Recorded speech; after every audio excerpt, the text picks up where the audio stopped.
Hello student, welcome back to my teacher 24/7। This is Anita Sharma, your history mentor. Student, आज के session में हम करने वाले हैं 3 ऑर्डर्स के इंपॉर्टेंट एमसीक्यूज। तो इन एमसीक्यूज के थ्रू आप छोटे छोटे कंसेप्ट को भी क्लियर कर पाएंगे और जितना भी आपने इस चैप्टर को पढ़ा है तो उसको आप रिकॉल कर पाएंगे, राइट। तो ये जो प्रैक्टिस होगी ये आपकी दमदार प्रैक्टिस होनी चाहिए, ये आपकी ऐसी प्रैक्टिस, ऐसी रिवीजन होनी चाहिए ताकि इस रिवीजन के बाद आपको दोबारा रिवीजन करने की जरूरत ना पड़े। तो हम यहाँ पर जो बात करने वाले हैं वो करने वाले हैं द 3 ऑर्डर्स की, ठीक है। तो इन 3 ऑर्डर्स के एमसीक्यूज के थ्रू हम इस सारे के सारे कंसेप्ट को क्लियर करने वाले हैं कि कहाँ पर क्या क्या चीजें होती थी। तो एमसीक्यूज से आपका एक तो कंसेप्ट भी क्लियर होगा, साथ में आपकी स्पीड और एक्यूरेसी बढ़ती चली जाएगी और इस चैप्टर से रिलेटेड जितने भी आपके एमसीक्यूज बनते हैं इंपॉर्टेंट, वो सारे के सारे आपको इस सेशन के अंदर देखने को मिलेंगे। तो मुझे लगता है कि बच्चे बहुत ज्यादा एक्साइटेड हैं अपने इस चैप्टर के एमसीक्यूज को लेकर के। तो सभी बच्चे मुझे अपनी एक्साइटमेंट शो कर दीजिए फायर इमोजी से, ताकि अनीता मैम को पता चल जाए कि अनीता मैम की आर्मी पूरी तरीके से तैयार है अपने दुश्मन एग्जाम को फोड़ने के लिए। और जितने भी बच्चे यहाँ पर हमारे साथ इस सेशन में ज्वाइन हो चुके हैं, तो सभी बच्चों से मेरी रिक्वेस्ट है कि सेशन को शेयर और लाइक कर देंगे और ज़्यादा से ज़्यादा बच्चों को यहाँ पर बुलाएंगे ताकि उन बच्चों को भी एक अच्छी सी रिवीजन जो है वो यहाँ पर मिल सके और अपने एग्जाम के अंदर अच्छी से रिवीजन करके अच्छा सा स्कोर पा सके, ठीक है। सो स्टार्ट करते हैं आज का हमारा द 3 ऑर्डर्स के इंपॉर्टेंट एमसीक्यूज, ठीक है। तो 3 ऑर्डर्स कौन कौन से थे तो पहले मैं आपको बता देती हूँ। तो फर्स्ट क्या था, पीजेंट्री, फर्स्ट क्या था आपका क्लर्जी हो गया, सेकंड आपका नोबिलिटी और थर्ड हो गया आपका पीजेंट्री। तो ये 3 सेक्शंस बनते हैं यूरोप के फ्रांस के अंदर, ठीक है।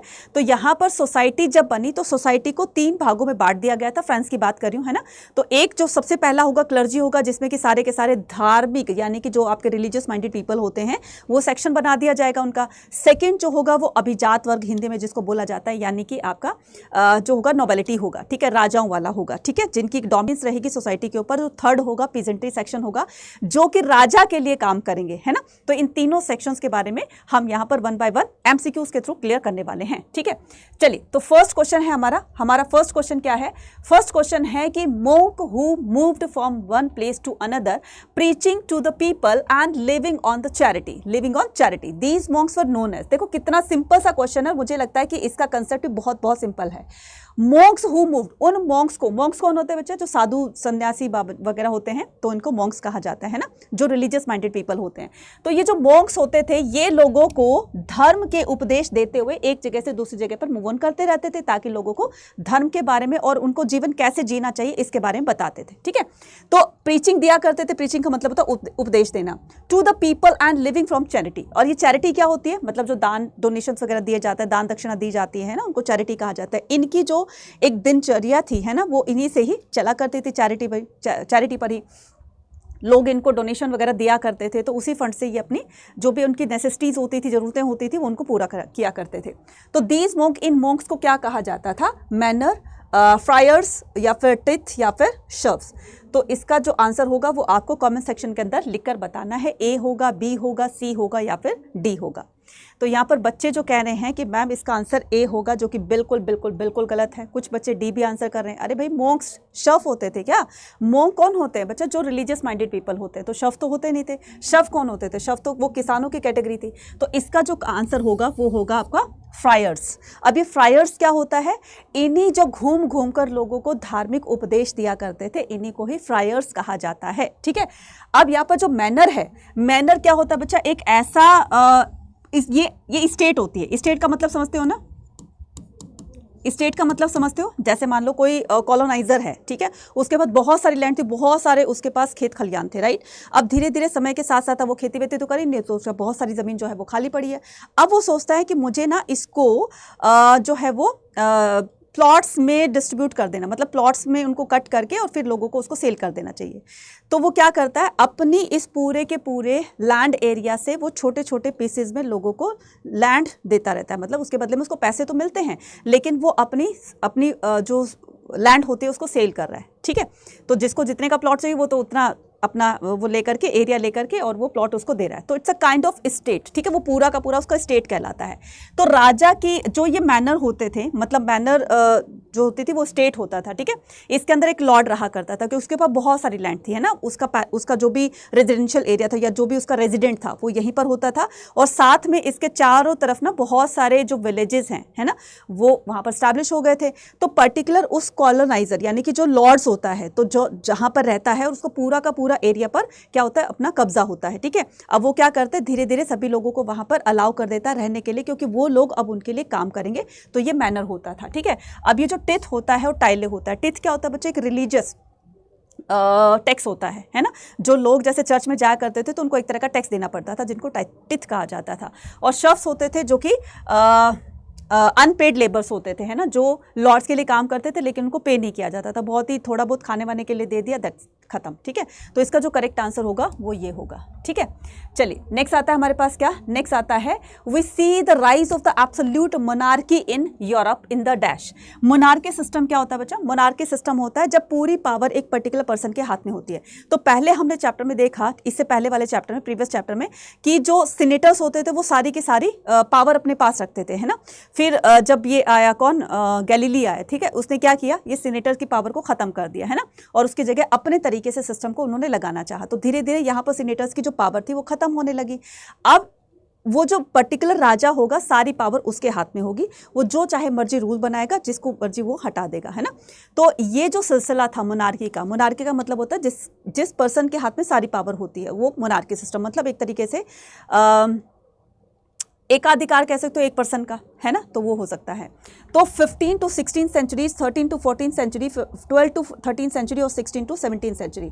तो आपको बताना है ये एब्सोल्यूट मोनार्की सिस्टम यूरोप के अंदर कब आया। तो ए होगा, बी होगा, या फिर सी होगा, या फिर डी होगा, ठीक है। तो ये इसका जो आंसर है, ठीक है, जो बच्चे बता रहे हैं, हाँ, तुक्के लगा दो, है ना। इसका जो करेक्ट आंसर होगा वो होगा 15 to 16 सेंचुरी, ठीक है। 15 to 16 सेंचुरी के अंदर एब्सोल्यूट मोनार्की यूरोप के अंदर आ गई थी, मतलब कि जो अपने रूल रेगुलेशंस खुद ही बनाएगा, उसके ऊपर किसी सीनेटर्स का, उसके ऊपर किसी अदर पर्सन का या किसी हाई अथॉरिटी का कोई यहाँ पर रोल नहीं रहेगा। मतलब एक तरीके से उसके ऊपर ना एक जो कहकर जो काम करवाते हैं उस तरीके का कोई सिस्टम नहीं रहेगा, ठीक है। चलिए नेक्स्ट पर यहाँ पर बात करते हैं किसकी, there was a growing uncertainly about a value and the purpose of the monasticism by the dash. देखो ये उसी से रिलेटेड है, यानी कि there was a growing uncertainly about the value of the. तो जब ये मोनार्की सिस्टम लागू हो जाएगा तो धीरे धीरे इसकी वैल्यू बढ़ने लगेगी, राजा की वैल्यू बढ़ने लगेगी, राजा की बात को सब मानेंगे, नहीं मानेंगे तो राजा पनिशमेंट दे देगा उनको, है ना, हार्ड से हार्ड पनिशमेंट देने की उसके पास पावर थी। तो अब ये धीरे धीरे ना इसकी वैल्यू बढ़ने लगेगी, इसकी इंपॉर्टेंस बढ़ने लगेगी। And purpose of the monasticism by, और इस मोनास्टिसिज्म का जो कि मोनार्की सिस्टम से रिलेटेड है, इसका क्या पर्पस होता था, ठीक है। और monasticism by the purpose of the monasticism, तो ये एक तरीके से उस पावर को शो करने के लिए, उस पावर की वैल्यू, उस पावर की एक तरीके से उस पर किसका एकाधिकार है उसको दिखाने के लिए इस तरह का सिस्टम चलाया गया था। तो ये सिस्टम कब चलाया गया था, अभी बताया था 13 सेंचुरी, 14, 15 या फिर 16 सेंचुरी। तो ए होगा, बी होगा, या फिर सी होगा, या फिर डी होगा। तो आंसर क्या आ जाएगा बच्चा, आंसर क्या आ जाएगा, आंसर आएगा आपका 14 century is the correct answer, ठीक है। चलिए नेक्स्ट मूव ऑन करते हैं। अब जैसे देखो, मान लो कि आपकी क्लास में कोई क्लास मॉनिटर है, होगा ना, चाहे वो आप ही क्यों ना हो। तो जब आप पहली बार मॉनिटर बने थे तो लोग, बच्चों ने, मतलब अब स्टूडेंट ने, आपकी क्लास के स्टूडेंट्स ने या आपके क्लासमेट्स ने आपको इतनी वैल्यू नहीं दी होगी। तो धीरे धीरे जब मैडम ने आपको पावर दी कि देखो कोई भी बात करे तो मुझे उसका नाम बताना, कोई भी ये करे तो मुझे उसका नाम बताना, कोई भी ऐसी शरारत करे तो मुझे उसका नाम बताना, अब आप क्यों, मैम ने आपको वो पावर दे दी, आप अपनी पावर का इस्तेमाल करोगे। और जो भी बच्चा शरारत करेगा, जो आपका कहना नहीं मानेगा, तो आप कंप्लेन कर दोगे। तो आपकी पावर, आपकी वैल्यू बनी कि नहीं? मैम बिल्कुल बनी। तो यही चीज़ें थी, है ना। तो चलिए नेक्स्ट मूव ऑन करेंगे। What were the cathedral town? तो बच्चा कैथेड्रल टाउन क्या होता है? तो कॉन्स्टेंटाइन ने क्या किया था, क्रिश्चियनिटी को डिक्लेयर कर दिया गया था। अब क्रिश्चियनिटी को लेकर के, जैसे मान लो हिंदुओं में वर्शिपिंग के लिए टेम्पल्स वगैरह जाते हैं, है ना, तो वहाँ पर श्रद्धालु जाते हैं, डिवोटीज जाते हैं, वहाँ पर वर्शिपिंग करते हैं। इसी तरीके से क्रिश्चियनिटी में भी क्या करेंगे, लोग एक पर्टिकुलर रिलीजियस प्लेस पर जाकर, इंस्टीट्यूशंस पर जाकर के प्रेयर वगैरह करेंगे। तो ये जो कैथेड्रल टाउन है, ठीक है, ये क्या थे, town develop around the plain, town develop around the churches, town develop around the industries, town develop around the capital. तो मैंने हिंट तो दे दिया है। अब देखो बच्चे, हिंट देने के बाद भी अगर तुम गलत करोगे ना, तो इसका मतलब ये कि आपकी तैयारी बहुत बहुत बहुत ज़्यादा पीछे है। तो मुझे लगता है कि आपको ये गलती नहीं करनी चाहिए। बच्चा, town develop around the churches, तो ये चर्चेज जो बनेंगी ना, चर्च में जाकर के लोग प्रेयर करेंगे, वो करेंगे। अब चर्च जहाँ पर होगा, दूर दूर से लोग आएंगे, तो एक टाइम ऐसा भी आएगा कि यार हम बहुत दूर रहते हैं तो आने जाने में यहाँ पर बहुत ज़्यादा प्रॉब्लम होती है, टाइम कंज्यूम होता है, तो क्यों ना चलो हम यहीं पर सेटल्ड हो जाए, है ना। तो कोई चर्च में जब आएगा तो हो सकता है जैसे देखो कैंडल वगैरह लेते हैं, फ्लावर्स वगैरह लेते हैं, कुछ लेते हैं, तो आसपास के लोग जो है अपनी अपनी वहाँ पर शॉप्स लगाकर स्टार्ट कर देंगे, दुकानें वगैरह लगा करके अपना सामान सेल करना स्टार्ट कर देंगे। तो धीरे धीरे वहाँ पर आकर के पॉपुलेशन बढ़ने लगेगी और ये जो है पूरा का पूरा एक सोसाइटी बन जाएगी, राइट। तो ये क्या होती है, ये होती है कैथेड्रल टाउन, जो इसका आंसर होगा बी होगा, ठीक है। चलिए नेक्स्ट मूव ऑन करते हैं। Next question is the land granted to by the lord to the knights was called। तो बच्चे ये देखो कितना अच्छा क्वेश्चन है कि the land granted to the lord, तो यहाँ पर जो लैंड ग्रांट की जाती थी, granted by the Lord, bye the Lord का मतलब होता है लॉर्ड ने जिनको लैंड ग्रांट करी, किसको, नाइट्स को, तो उसको क्या कहा जाता था, यानी कि लॉर्ड्स ने इनको लैंड ग्रांट करी, ठीक है, इनको लैंड ग्रांट की, तो इस लैंड ग्रांटेड एरिया को क्या कहा जाता था, फीफ, फ्यूड, सिग्नर या फिर मैनर। आपको अब ये नाइट्स कौन होते थे, नाइट्स कौन होते थे, नाइट्स होते थे जैसे कि 3 सेक्शंस बने थे, मैंने बताया थे, एक था क्लर्जी, एक था आपका नॉवेलिटी और तीसरा क्या था, तीसरा था आपका प्रेजेंटरी सेक्शन। तो अब यहाँ पर जो अभिजात वर्ग होगा यानी कि जो नॉवेलिटी होगी, अब उसको मतलब राजा वाला होगा, तो अब राजा को आर्मी भी चाहिए थी और आर्मी में सबसे इंपॉर्टेंट फैक्टर क्या था, कैवलरी मैन का यानी कि घुड़सवारों का। तो ये धीरे धीरे घुड़सवारों की इंपॉर्टेंस बढ़ने लगेगी क्योंकि ये क्विक एक्शन लेने वाले होते थे, ठीक है। तो इनको राजा क्या करता था, इनको इनके सर्विसेज के लिए लॉर्ड की तरफ से इनको लैंड ग्रांट कर दी जाती थी, उसको क्या कहा जाता था, उसको कहा जाता था फीफ, ठीक है, उसको क्या कहा जाता था, उसको फीफ कहा जाता था। Am I clear now, am I clear now, ठीक है। चलिए जी नेक्स्ट मूव ऑन करते हैं। नेक्स्ट क्वेश्चन कहता है कि a guild was an association of, और ये क्वेश्चन तो मुझे लगता है कि क्लास 12th वाले भी जो भी बच्चे हैं यहाँ पर वो भी जानते होंगे, गिल्ड किसको कहा जाता है, गिल्ड कहा जाता है ग्रुप ऑफ मर्चेंट्स को, ठीक है, किसको कहा जाता है, ग्रुप ऑफ मर्चेंट्स, ठीक है, जिनको श्रेणी या ग्रुप ऑफ ट्रेडर्स भी कह सकते हो, ग्रुप ऑफ मर्चेंट भी कह सकते हो। तो guild was an association of, association का मतलब होता है ग्रुप, ठीक है, मॉन्क्स का, फार्मर्स का, क्राफ्ट इंडस्ट्रीज का या फिर लॉर्ड्स का। अब तो समझ गए होंगे, अब तो समझ गए होंगे इतना हिंट देने के बाद, बिल्कुल सही है ना। तो आंसर क्या हो जाएगा, craft and industries is the correct answer. Monks पता है, फार्मर्स पता है, ठीक है, लॉर्ड्स आपको पता है मालिक जो होते थे, है ना। चलिए नेक्स्ट मूव ऑन करेंगे। Next question, the king who was declare the Holi Roman emperor बाद, उस रूलर का नाम बताना है जो कि रोमन एम्पायर में सबसे अच्छा राजा कहा जाता है। तो क्या वो चार्ले मैग्नी थे, या फिर लुई फर्स्ट थे, लुई सेकंड थे या फिर लुई थर्ड थे, है ना। तो आपको उस राजा का नाम बताना है। The king who was declare the Holi Roman emperor was, तो ये कौन थे, बिल्कुल सही आंसर क्या आ जाएगा, चार्ले मांगे, ठीक है। चलिए नेक्स्ट, तो इनको क्या कहा गया बच्चे, बहुत इंपॉर्टेंट क्वेश्चन है, इसको नोट कर लेना, जरूर से आएगा ये। इनको कहा जाता है होली रोमन एम्परर, ठीक है, होली रोमन एम्परर सबसे अच्छा राजा माना जाता है इनको, ठीक है। नेक्स्ट आता है हमारे पास, one who guarded changes as the effect that social and economic ties between the lords and the vessels was, तो ये आपको बताना है क्या कि one of the gradual changes the effected of the social. अब जैसे जैसे सोसाइटी बढ़ेगी, पॉपुलेशन बढ़ेगी, तो जाहिर सी बात है कि उसमें चेंजेस भी होंगे, है ना। तो ये social economic ties between the, तो ये जो चेंजेस हो रहे थे किस किस के बीच में, लॉर्ड्स और वेसल्स, वहाँ की जनता के बीच में जिस प्रकार के चेंजेस देखे जा रहे थे उनको क्या कहा जाता है, तो ये क्या एग्रीकल्चर टेक्नोलॉजी इसको कहा जाता है, उसकी वजह से ये चेंजेस हो रहे थे, एनवायरनमेंट की वजह से, लैंड यूज की वजह से या फिर न्यू टाउन की वजह से। तो one of the gradual changes that affected, जो कि सबसे ज्यादा इफेक्ट करेगा किस पर, सबसे ज्यादा इफेक्ट करेगा सोशल और economic ties between the lords and the vessels was. तो सबसे ज्यादा जो मेन फैक्टर रहा है इन चेंजेस का, तो वो क्या हो जाएगा, एग्रीकल्चर टेक्नोलॉजी, ठीक है, या फिर एनवायरनमेंट, लैंड यूज या फिर न्यू टाउन। इसका जो करेक्ट आंसर होगा बच्चे वो एनवायरनमेंट होगा। अब देखो जरा, जहां पर जिस तरीके का एनवायरनमेंट होता है तो चीज़ें वहां पर वैसे होने लगती है। अब अगर मैं ऑस्ट्रेलिया की बात करूँ तो वहां पर बहुत ज़्यादा ठंड होती है, बहुत ज़्यादा कोल्ड वो होता है वहां पर, कोल्ड एरिया होता है ना, ठंडक वाला वो होता है, जगह होती है, तो वहाँ पर उस तरह की एक्टिविटी होंगी। गर्मी वाले एरियाज़ के अंदर समर जैसे हीट ज़्यादा होती है तो वहाँ पर उस तरह की एक्टिविटीज़ होगी। तो एनवायरनमेंट का बहुत ज़्यादा इफेक्ट पड़ता है। जिस तरह का एनवायरनमेंट है तो उसी तरीके की वहाँ पर एग्रीकल्चर की जाएगी, कल्टिवेशन की जाएगी, राइट। और जो ठंडे वाले इलाके होते हैं उस तरह की वहाँ पर एक्टिविटीज़ की जाएगी। तो एनवायरनमेंट का बहुत बहुत बड़ा रोल होता है और ये मेन फैक्टर होता है। ठीक है, चलिए नेक्स्ट हम मूव ऑन करेंगे। Next question, who was William first? तो विलियम फर्स्ट कौन थे? ये बहुत इंपॉर्टेंट क्वेश्चन है। विलियम फर्स्ट कौन थे?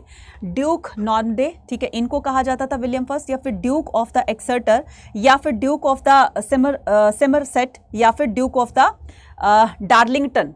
तो आंसर क्या आ जाएगा? Who was William first? Who was William first? तब आंसर क्या आ जाएगा? आंसर आएगा आपका duke Normandy is the correct answer. ठीक है, duke Normandy is the correct answer. ये विलियम फर्स्ट थे बच्चा, ठीक है, ये विलियम फर्स्ट थे।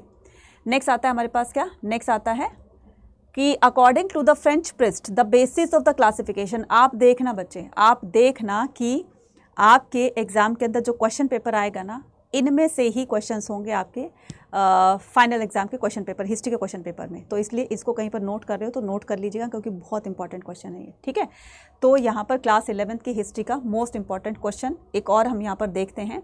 According to the French priest the basis of the classification, basis of the classification among the class, education, race, wealth, nature of work. तो ये क्या हो जाएगा इसका आंसर? नहीं बस ठीक है, ठीक है।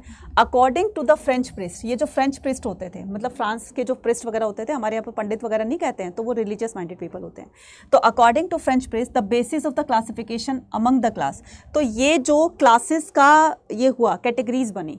अब देखो क्या हुआ था, ये हमने क्लास 12th में भी हमने पढ़ लिया है। स्टार्टिंग में लोग जिस तरह का काम करेंगे, मान लो अब समझाने की कोशिश करती हूँ, ये एरिया है, ठीक है, इस पर अभी कोई नहीं रहता। मान लो यहाँ पर 50 लोग आकर के सेटल्ड हो जाते हैं, ठीक है, यहाँ पर रहने लग जाते हैं, या फिर 50 नहीं तो 20 लोग आकर, ये इतना बड़ा एरिया है। इन्होंने क्या किया, धीरे धीरे धीरे धीरे करके अपना लैंड एक्सपेंशन ये करते चले गए, करते गए। इनके पास बहुत सारी लैंड होगी, इस तरीके से इसने किया, इस तरीके से इसने किया, इस तरीके से, तो धीरे धीरे अब इनके पास बहुत सारी लैंड हो जाएगी, है ना। अब इन लैंड पर क्या करेंगे, ये पहले तो खुद ही थोड़ी जब इनके पास लैंड थी तो थोड़ा सा खेती वेती करेंगे इस पर, तो लगेगा कि यहाँ पर एग्रीकल्चर प्रोडक्शन अच्छा है, तो थोड़ा सा और पहले तो खुद ही इन्वॉल्व होंगे, तो थोड़ा सा और अच्छा काम करेंगे। तो धीरे धीरे यहाँ पर इन्होंने लोगों को भी अलाउ कर दिया था कि आकर यहाँ पर सेटल्ड हो जाओ और यहाँ पर खेती वेती करके अपना काम करो। तो ये राजा के लिए, लॉर्ड्स के लिए काम करते थे, ठीक है। तो यहाँ जो जिस तरीके का काम करेगा, अब जो लॉर्ड्स होगा, जिसके पास इतनी सारी ज़मीन थी, तो वो तो हेड होगा ना वहाँ का, और लोगों से अपने लिए काम करवाएगा, ठीक है। तो ये जो कैटेगरी बनी, ये इस हिसाब से बनी कि जो काम करवा रहा है, जो काम कर रहा है, ये क्या बन जाएगी, दो कैटेगरीज बन जाएगी। और जो उनको धार्मिक उपदेश दे रहा है वो थर्ड कैटेगरी बन जाएगी। तो ये इस पर सबसे ज़्यादा इफेक्ट किसका आया बच्चा? ये सबसे ज़्यादा इफेक्ट आया नेचर ऑफ वर्क पर, जो जिस तरह का काम करता है। जैसे हमारे इंडिया के अंदर ब्राह्मण, क्षत्रिय, वैश्य, शूद्र, ब्राह्मणों का काम क्या था, वेदों को पढ़ना पढ़ाना, है ना, और क्षत्रियों का काम होता है वॉरफेयर में एंगेज होना, और ये जो थर्ड होता है आपका वैश्य होता है ट्रेड करना वगैरह वगैरह ये करना, और शूद्र का काम होता है अपने से ऊपर की 3 कैटेगरी को सर्विसेज देना। अब इनके काम जो है वो फिक्स कर दिए गए और ये उसी तरह का काम करते गए, इसी से उनके जो ये कैटेगरीज बन गई थी, सोशल कैटेगरीज। सेम यही काम होता है फ्रांस के अंदर भी, ठीक है। चलिए नेक्स्ट मूव ऑन करते हैं। नेक्स्ट क्वेश्चन क्या कहता है कि fertile land was known as. तो बच्चा जो जिस लैंड पर की मतलब जिस एरिया में मतलब जो लैंड होती थी उसकी सॉइल की फर्टिलिटी बहुत ज़्यादा है, तो उसको क्या कहा जाता था? फ्रैंक्स कहा जाता था, गॉल कहा जाता था, मैनर कहा जाता था, या फिर फीफ कहा जाता था। फर्टाइल लैंड जिसकी उपजाऊ शक्ति बहुत अच्छी होती है, जहाँ पर एग्रीकल्चर करने पर उसका प्रोडक्शन बहुत अच्छा निकलता है, तो उसको क्या कहा जाएगा? फ्रैंक्स या फिर गॉल या फिर मैनर या फिर फीफ। तो इस फर्टाइल लैंड को क्या कहा जाता था? इस फर्टाइल लैंड को मैनर कहा जाता था, ठीक है। क्या कहा जाता था? मैनर। अब जब लॉर्ड के पास, वो एक पर्टिकुलर लॉर्ड के पास ये सारी की सारी ज़मीन है, ये क्या करेगा, यहाँ पर पीजेंट्री सेक्शन को अलाउ करेगा कि भाई तुम्हें यहाँ पर रह करके मेरे लिए काम करना है, क्योंकि उनको काम की ज़रूरत थी, उनके पास लैंड नहीं थी, वो राजा के लिए काम करेंगे। तो ये जो सॉइल की फर्टिलिटी अच्छी होने की वजह से इसके पास बहुत अच्छा एग्रीकल्चर प्रोडक्शन आएगा। तो इसको क्या कहा जाता है? फर्टाइल लैंड को मैनर कहा जाता है, ठीक है। गॉल क्या होता है? गॉल होता है जो लाइक टेंट जो होता है ना, जिस तरीके जो टेंट लगा करके, जो जैसे हम कहीं पिकनिक वगैरह पे जाते हैं या कहीं आउटिंग के लिए जाते हैं तो छोटा सा टेंट कपड़े का अपने साथ लेकर जाते हैं, वहाँ पर टेंट लगा करके और वहाँ पर उसमें रहते हैं, मतलब थोड़ा सा अपना टाइम स्पेंड करते हैं, तो वो उस तरह का गॉल होता है, ठीक है। फ्रैंक जो है ये फ्रांस की एक प्रजाति थी और इसी के नाम से फ्रांस का नाम पड़ता है। और फीफ जो मैंने अभी बताया था, ठीक है, जो भी लैंड ग्रांट की जाती है लॉर्ड्स की तरफ से, किनको? लॉर्ड्स की तरफ से उनको लैंड ग्रांट की जाती है, तो ये वो होता है कैवलरी मैन को, ठीक है, मॉन्क्स को नहीं, ये क्या आ जाएगा आपका? नाइट्स को। The knight was given a piece of land by the lord, this piece of land was called. देखो अभी फिर से आ गया ये क्वेश्चन, है ना, अब तो इसको गलती नहीं करोगे ना, बिल्कुल सही। तो आंसर क्या आ जाएगा? आंसर आएगा इसका fief is the correct answer, fief is the correct answer, ठीक है। चलिए नेक्स्ट होता है आपके पास, the church was given to right to take 1/10 of the total produce of the peasants over the course of year which was called. तो बच्चा यहाँ पर चर्च जो है एक प्रकार का टैक्स लिया करती थी, ठीक है, एक प्रकार का टैक्स लेती थी, तो उसको क्या कहा जाता था? टिथ या टाइले? बच्चे इसमें बहुत कंफ्यूज होते हैं टिथ और टाइले में, है ना। तो फ्रैंक तो होगा नहीं, ये तो आपको समझ ही आ गया होगा। टोल तो होगा नहीं, टोल वो क्या होता है? एक एरिया से दूसरे एरिया में एंटर करने के लिए एक तरह का टैक्स देना होता है, तब जाकर हमें एंटर करने दे दी जाती है, तो उसको कहा जाता है टोल, जो कि आपको अच्छी तरह पता होगा, है ना। तो आपको बताना है कि church was given to the right to take, तो चर्च को ये राइट दिया गया था कि आपको पीजेंट्स के प्रोडक्शन में से 1/10 पार्ट आपको एक टैक्स के रूप में दिया जाएगा, ठीक है। तो उसको क्या कहा जाता था?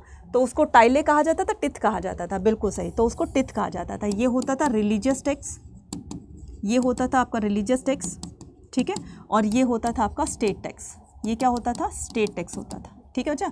तो इन दोनों में कंफ्यूज मत होना, कहीं पर नोट कर रहे हो तो नोट कर लीजिए, ठीक है। सो ये था बच्चा आज का हमारा, ठीक है, द 3 ऑर्डर्स के इंपॉर्टेंट एमसीक्यूज, राइट।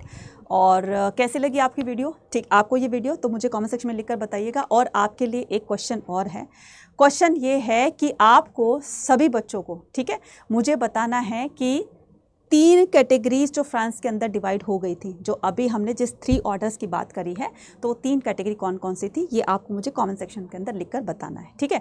अगर आपको इसकी पीडीएफ वगैरह चाहिए तो आपको कहाँ पर मिलेगी? आपको मेरी कम्युनिटी पर मिलेगी, और कम्युनिटी को ज्वाइन करने के लिए अड्डा 24/7 की ऐप को डाउनलोड कीजिएगा। देन उसके बाद आपको क्या करना है? उसके बाद आपको यहाँ पर क्लिक करना है, ऐप को डाउनलोड करने के बाद यहाँ पर क्लिक करना है। जैसे आप कम्युनिटी पर क्लिक करोगे तो यहाँ पर आएगा एक्सप्लोर ग्रुप। एक्सप्लोर ग्रुप को जैसे क्लिक करोगे तो यहाँ पर बहुत सारी टीचर्स की कम्युनिटी आ जाएगी, तो आपको वहाँ पर अनीता मैम को सर्च करना है और मेरी कम्युनिटी को ज्वाइन कर लेना है, तो आपको सारी की सारी पीडीएफ यहाँ पर मिलेगी। आप में से जो भी बच्चे क्लास 12th के हैं, ठीक है, बोर्ड एग्जाम आने वाले हैं, तो बोर्ड एग्जाम से पहले एक अच्छी सी रिवीजन लेकर जाओगे और एक अच्छी सी जो है वो बोर्ड एग्ज़ाम के लिए और प्लस सीयूटी के लिए भी। तो उन बच्चों के लिए मेरी एक बहुत बहुत बड़ी सजेशन है, ठीक है, बहुत बड़ी एडवाइस भी कह सकते हो, कि अभी बोर्ड एग्ज़ाम प्लस सीयूटी पर आपको दोनों को ही फोकस करना है, और दोनों ही बड़े बड़े एग्जाम है। तो सीयूटी तो आपको पता ही है कि कितना बड़ा एग्जाम आपके लिए होने वाला है, तो इसी के बिहार पर आपका यूनिवर्सिटीज़ के अंदर जो है वो एडमिशन दिया जाता है। तो आपको क्या करनी है? अच्छा स्कोर पाने के लिए आपको उस तरह की प्रिपरेशन करनी है। प्रिपरेशन जितनी अच्छी होगी उतना अच्छा स्कोर आएगा। तो अच्छा स्कोर और अच्छी प्रिपरेशन के लिए आप ज्वाइन कर सकते हो हमारे किसको? डेल्टा 3.0 बैच को, और महापैक को, ठीक है, महापैक को भी आप ज्वाइन कर सकते हैं, ठीक है। महापैक की वैलिडिटी जो है वो आपके सीयूटी के एग्जाम के बाद तक रहेगी। इसमें सारे बैचेस का एक्सेस आपको फ्री ऑफ कॉस्ट मिल जाएगा। आगे पीछे के जितने भी बैचेस हमारे पास लॉन्च हुए हैं अभी तक और आने वाले हैं, महापैक वालों को सबको फ्री मिलेंगे वो। तो चाहो तो महापैक ले सकते हो, चाहो तो ये सिंगल इंडिविजुअल बैच ले सकते हो। इन सभी पर मैक्सिमम डिस्काउंट पाने के लिए आप कूपन कोड यूज़ कर सकते हो Y489, ठीक है। अब ये कूपन कोड यूज़ कैसे करना है और इससे रिलेटेड सारी की सारी इन्फॉर्मेशन अगर जानना चाहते हो तो आप मुझे यहाँ पर मेल कर सकते हो anita.sharma@adda247, ठीक है .com, ठीक है। आप यहाँ पर मेल कर सकते हो, ठीक है। और भी कुछ इसके बारे में जानकारी चाहिए तो क्लास 12th प्लस आपके सीयूटी एग्जाम के लिए है, ठीक है। तो यहाँ आपको इसको कूपन कोड को कैसे लगाना है, तो इसके लिए आप अड्डा 24/7 की एप्लीकेशन पर जाएंगे, ठीक है। तो ऐप पर जाएंगे और ऐप पर जाने के बाद आपको क्या करना है, ये देखिए मैंने डाउनलोड कर रखी है। डाउनलोड करने के बाद आपको ऑल कोर्सेज पर जाना है। ऑल कोर्सेज पर जाने के बाद यूजी पीजी एंट्रेंस एग्जाम पे क्लिक करना है, यूजी पर क्लिक करना है, आर्ट्स पे क्लिक करना है। देन उसके बाद ये आ गया आपका डेल्टा 3.0। चाहो तो महापैक ले लेना, चाहो तो आप डेल्टा 3.0 इंडिविजुअल बैच को भी क्या कर सकते हो, एनरोल कर सकते हो। यहाँ पर है बाय नाउ का ऑप्शन और यहाँ पर आप मेरा कूपन कोड लगा सकते हैं Y489। इस कूपन कोड को लगाते ही आपको क्या मिल जाएगा, डिस्काउंट मिल जाएगा, वो भी कितने का, 30% का डिस्काउंट मिल जाएगा। जाइए और आज ही अपने ड्रीम यूनिवर्सिटी में एडमिशन पाने का जो आपने सपना देखा है उसको पूरा करने के लिए आपको आज कड़ी मेहनत करनी पड़ेगी, क्योंकि जब तक आप कड़ी मेहनत नहीं करेंगे तब तक आप अपनी मंजिल को नहीं पा सकते हैं। तो यहाँ पर किसी ने क्या खूब कहा है ना कि कुछ पाने के लिए कुछ खोना भी पड़ता है, तो जल्दी से जाओ और यहाँ पर आप इन्वेस्ट कर रहे हो तो ये जो नोट्स होंगे, ये जो आपकी वीडियोस होगी वो आगे फर्दर दूसरे एग्जाम्स में भी काम आएगी, तो ये आपके लिए बहुत ज़्यादा बेनिफिशियल रहेगा, ठीक है। और अभी नहीं तो फिर बहुत देरी हो जाएगी, फिर बाद में कहीं ना कहीं बर्डन बहुत ज़्यादा आ जाएगा। तो एग्ज़ाम से पहले, बोर्ड एग्ज़ाम से पहले भी आपको यहाँ पर एक आपके डोमेन सब्जेक्ट की रिवीजन मिल जाएगी, साथ साथ में आपकी CUT की भी तैयारी होती रहेगी। That's all from my side. Thank you very much. Bye bye to all.